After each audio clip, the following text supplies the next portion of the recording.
గొప్ప ఘనకార్యం చేసిందిలే. ఏంటమ్మా ఇది? భర్తతో గొడవ పడ్డప్పుడల్లా మంగళసూత్రం తీసేస్తావా? అసలు మాంగళ్యం విలువేంటో తెలుసా నీకు?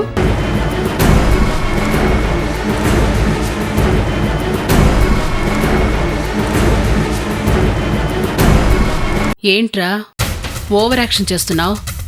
మనవడని ముందు నుంచి చెప్తుంటే సడన్గా మనవరాలని అబద్ధం చెప్తావా? సమయానికి అంకుల్ కవర్ చేశారు కాబట్టి సరిపోయింది.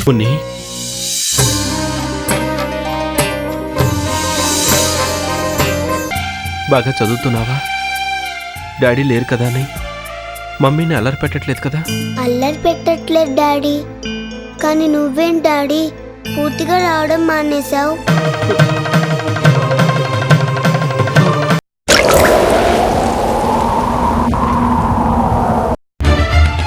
డాడీ డాడీ డాడీ డాడీ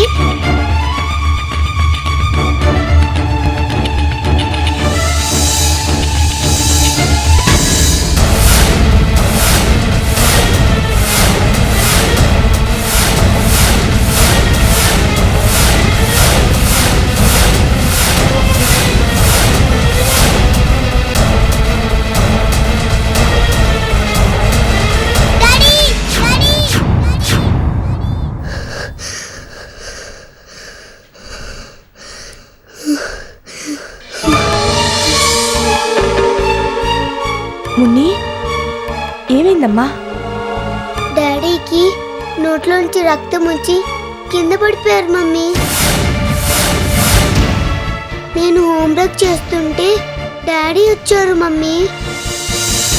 నాతో బాగానే మాట్లాడారు.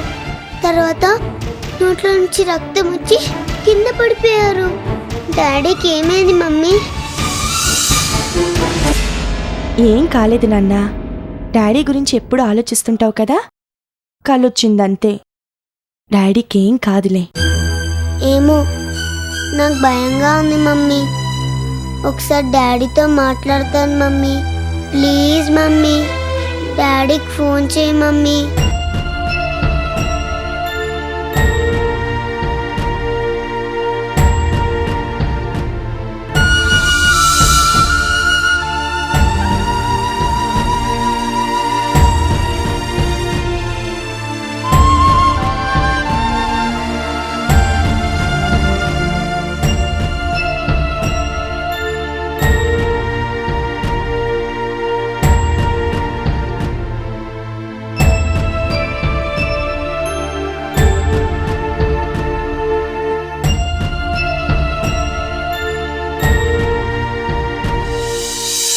హలో హలో, నేను భార్గవిని మాట్లాడుతున్నాను.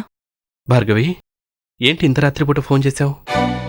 మీరు వెళ్ళిన తర్వాత మాకు పగలికి రాత్రికి తేడా లేకుండా పోయిందిలేండి.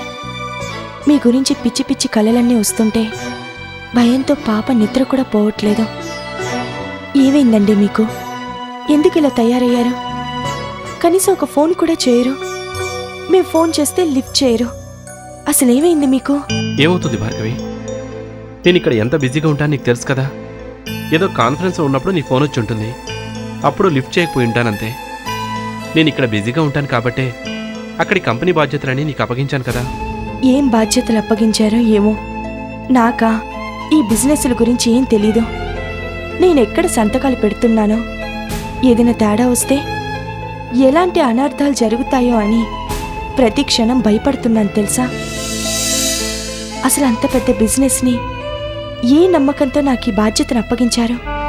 నా కన్న బిడ్డని నీ మీద నమ్మకంతో అప్పగించాను భార్గవి. ఇక నా బిజినెస్ని నీకు అప్పగించలేనా? కన్న తల్లి కన్నా ఎక్కువగా నా బిడ్డను చూసుకుంటున్నావు భార్గవి. నా బిజినెస్ని కూడా అంతే బాగా చూసుకుంటావన్న నమ్మకంతో నీ చేతుల్లో పెట్టాను. బిడ్డను చూసుకోవటం వేరు, బిజినెస్ని చూసుకోవడం వేరు. ఒక ఆడదానిగా బిడ్డను చూసుకోవడం నాకు పెద్ద కష్టమేం కాదు. కానీ బిజినెస్ అంటే ఏ చిన్న తప్పు జరిగినా కొన్ని వేల మంది జీవితాల్లో రోడ్డున పడతాయి. నాకు ఆ బిజినెస్ గురించి ఏమీ తెలియదు కాబట్టి అలాంటి తప్పు నేనేదన్నా చేస్తానని భయంగా ఉంది. అలాంటి తప్పేమీ జరగకూడదని రామ్దేవ్ను నీకు తోడుగా పంపించాను. బిజినెస్ వ్యవహారాలని అతనే చూసుకుంటాడు. కొద్ది రోజుల తర్వాత నీకు కూడా అలవాటైపోతుంది కాబట్టి తర్వాత రామ్దేవ్ లేకపోయినా నువ్వే సొంతంగా బిజినెస్ని చూసుకోగలుగుతావు. అంటే శాశ్వతంగా నేను ఈ బాధ్యతల్ని మొయ్యాలా? మీరు రారా?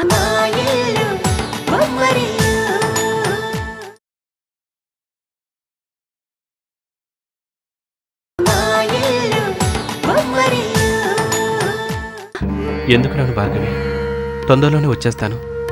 కానీ వచ్చేంత వరకు మీరు బాగా చూసుకోవాలనే ఉద్దేశంతోనే అలా అన్నాను, అంతే. మీరు బాగా చూసుకుంటారని నాకు తెలుసు. ఉంటాను భార్గవి. ఒక్క నిమిషం పాపతో మాట్లాడండి. వద్దు, తొందరలోనే వచ్చేస్తాను కదా. నేను మాట్లాడితే మళ్ళీ ఏడుస్తుంది. తర్వాత పదే పదే డాడీతో మాట్లాడాలని నిన్ను ఇబ్బంది పెడుతుంది. అప్పుడు మళ్ళీ నా ఫోన్ మీకు దొరకపోవచ్చు.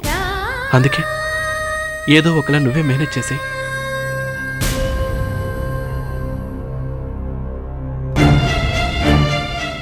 ఫోన్ పెట్టేస్తున్నావు ఏంటి మమ్మీ? డాడీ నాతో మాట్లాడరా? మాట్లాడతారు నాన్న. నీతో మాట్లాడతానని ఫోన్ ఇమ్మన్నారు. డాడీకి అక్కడ ఎవరో ఫ్రెండ్స్ వచ్చారు.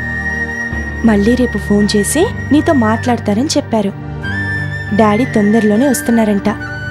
నీకేం కావాలో లిస్ట్ రాసి పెట్టుకుంటే రేపు డాడీకి ఫోన్లో చెప్పొచ్చు. సరేనా? ఇక పడుకో అమ్మా.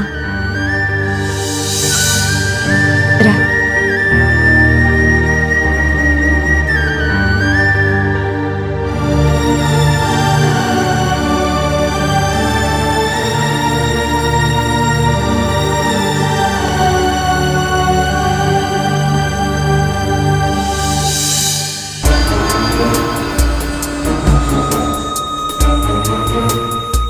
సుందరం, అంతా పక్కగానే ఉందిగా?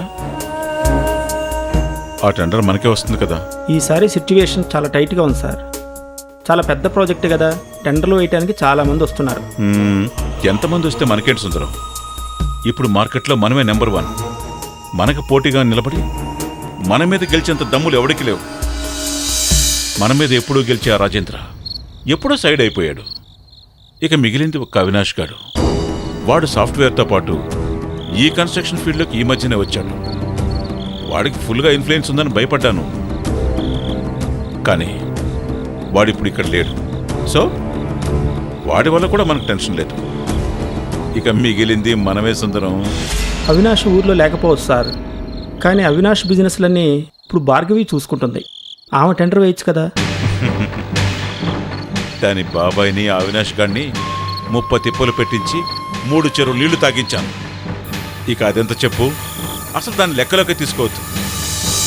ఇంకెవరి ద్వారానైనా మనకు పోటీ ఉందేమో ఆలోచించు. ఎలాగైనా ఈ టెండర్ మనకే దక్కాలి. ఈ దెబ్బతో నేను నెంబర్ 1 అయిపోవాలి. వెళ్ళి టెండర్ ఫామ్ రెడీ చేయి. అలాగే.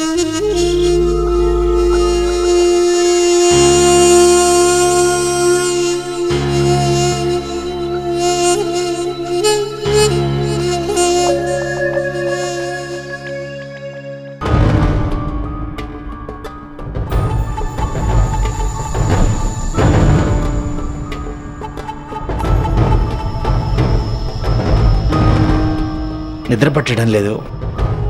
కళ్ళు మూసుకుంటే ఆ పామే గుర్తుకొస్తుంది. ఏం చేయాలి? వీళ్ళందరినీ వదిలించుకునే పని ఏదో ఒకటి చేయాలి. కరెక్ట్. అందరూ పడుకొని ఉంటారు. అత్తయ్య ఒక్కటే గదిలో ఉంటుంది. నిజం చెప్పేయడానికి ఇదే మంచి టైం. నిజం తిరిగి అది గుండెకి చేస్తుంది. అందరూ అది చచ్చినందుకు ఏడుస్తారు. నేను చావును తప్పించుకొని పారిపోతాను.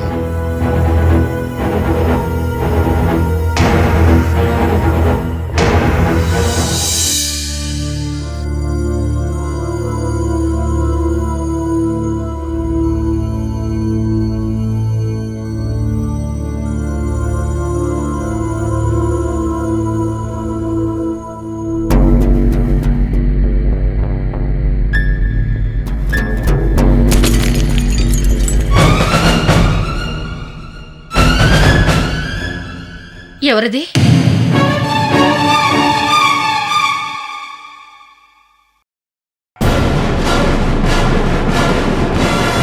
నేనత్తయ్యా.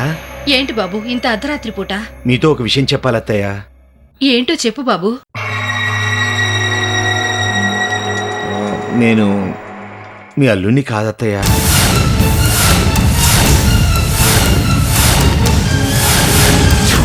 అవునమ్మా, ఆయన మీ అల్లుడు కారు.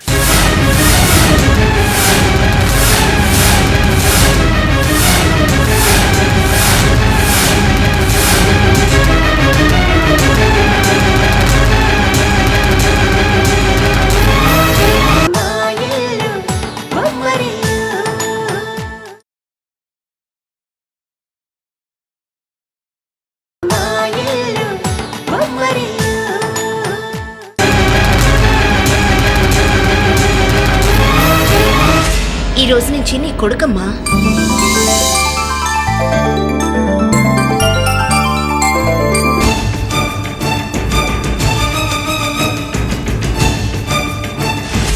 ఎంత గొప్పవారండి మీరు.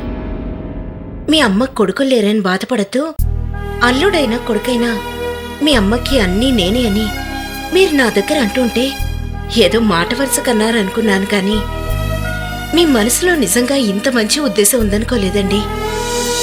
నిజంగా మీరు కొడుకేనండి. కొడుకు కాబట్టే ఇంత రాత్రిపూట అమ్మకి ఎలా ఉందో చూడ్డానికి వచ్చారు. అదే అల్లుడై ఉంటే ఇలా చూడ్డానికి వచ్చుండేవారా? చూసావా అమ్మ, నీ అల్లుడు ఎంత గొప్పవారో. నా అల్లుడు ఎంత గొప్పవాడో నాకెప్పుడో తెలుసు. నువ్వే అల్లుడు మనసు అర్థం చేసుకోకుండా పిచ్చి పిచ్చిగా ప్రవర్తించావు. మా అల్లుడు బంగారం. మన మాధవి కూడా అదే మాట చెప్పిందమ్మా. ఏమని చెప్పింది? మీ ఆయన చాలా మంచివారు. పాపం ఆంటీకి దెబ్బ తగిలినప్పటి నుంచి మీ ఆయన మనసేం బాగలేదు. ఏ అర్ధరాత్రి పూటనా ఆంటీ మీద ప్రేమ పొంగుకొచ్చి ఇలా బాధపడతారేమో, నువ్వే దగ్గరుండి ఓదార్చు అని చెప్పిందండి. నిజంగా మన మాధవి చెప్పినట్టే జరిగిందండి. ఎంతైనా పోలీస్ కదా, ఎవరి మనసు ఎలాంటిదో ఇట్టే కనిపెట్టేస్తుంది. ఇంకేం చెప్పింది? చాలా విషయాలే ఉన్నాయట. డైరెక్ట్ గా మీతోనే చెప్తానంది. మీరు అమ్మతో ఇంకా చెప్పాల్సిన విషయాలు ఏమైనా ఉంటే చెప్పేయండి, మనం వెళ్దాం. నాకు మాట్లాడడానికి ఎక్కడ అవకాశం ఇచ్చావు? నేను చెప్పాల్సిందంతా నువ్వే చెప్పావు కదా. ఇంత వివరంగా చెప్పాక ఇంకేం మాట్లాడతాను. వెళ్ళొస్తాను అత్తయ్య, మీరు రెస్ట్ తీసుకోండి. అలాగే బాబు.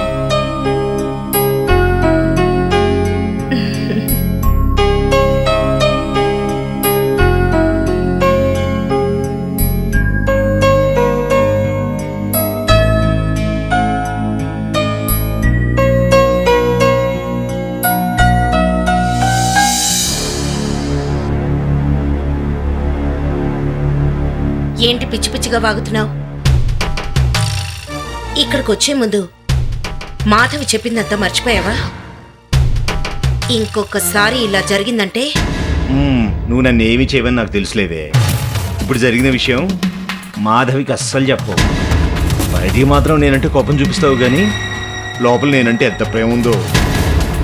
నువ్వు ఈరోజు మళ్ళీ నా చేత పసుపు తాడు కట్టించుకున్నప్పుడే నాకు అర్థమైపోయింది. నీ చేత ఒక్కసారి 3 ముళ్ళు వేయించుకున్నందుకే ఇప్పటి వరకు నేను బాధపడని క్షణమంటూ లేదు. అయినా రెండోసారి నీ చేతి వెళ్ళు నా మెడకి తగిలినా నేను సహించగలిగానంటే కేవలం ఆ తల్లి ప్రాణాలు కాపాడడం కోసం. ఇంకొకసారి నువ్వు ఇలాంటి పిచ్చి పిచ్చి వేషాలు వేసావే అనుకో, ఈ తాడు కూడా తెంచేయాల్సి వస్తుంది. తెంచుకో. మళ్ళీ ఆవిడ చూస్తుంది, తాళెందుకు తీసావని అడుగుతుంది, నిన్ను తిడుతుంది, మళ్ళీ నా చేత కట్టిస్తుంది. ముచ్చటగా 3సారి కట్టేస్తాను. తాడు తెంచడం అంటే ఈ మెళ్ళో తాడు తెంచడం కాదు, అక్కడ పాము నిన్ను కాటేయడం. నువ్వు చచ్చిన తర్వాత నేను ఈ తాడు మెళ్ళో ఉంచుతానన్నా ఆవిడ ఉంచనివ్వదు.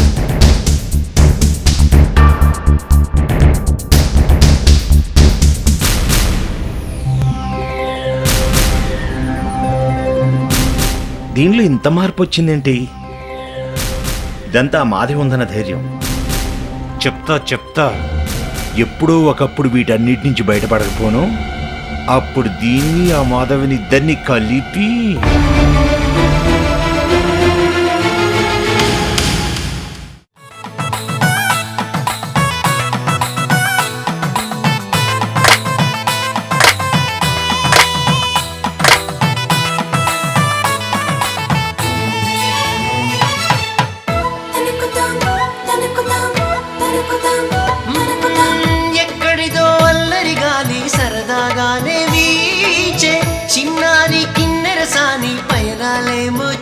ఊర్వశి